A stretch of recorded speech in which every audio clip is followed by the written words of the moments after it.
Guys, ഞാൻ അശ്വസിത്തന ഇപ്പോൾ സമയം 2:17 ഞാൻ കുറേ നേരം എഴുതിച്ചിരിക്കുന്നു. ഇപ്പോഴും ഞാൻ ട്രെയിനിൽ യാത്ര ചെയ്തുകൊണ്ടിരിക്കുകയാണ്.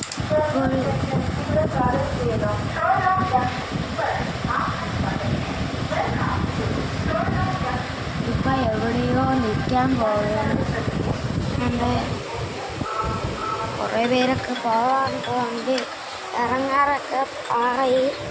കുറേ പേര് ഇറങ്ങുന്നു, കുറേ പേര് ഇരിക്കുന്നു, അങ്ങനെയൊക്കെ ചെയ്യും. അപ്പോൾ നമുക്കിനി നമ്മുടെ സ്റ്റേഷൻ എത്തിയോ എന്നൊന്ന് ചോദിച്ച് നോക്കാം മാഫിയുടെ അടുത്ത്. ഇപ്പോൾ ഷൊർണൂർ എത്തിയതേ ഉള്ളൂ, കണ്ണൂർ എത്തിയിട്ടില്ല. കണ്ണൂർ എത്തിയോ എന്ന് ഞാൻ മാഫിയോട് ചോദിച്ചപ്പോൾ മാഫി പറഞ്ഞു ഇല്ല, ഷൊർണൂർ എത്തിയതേ.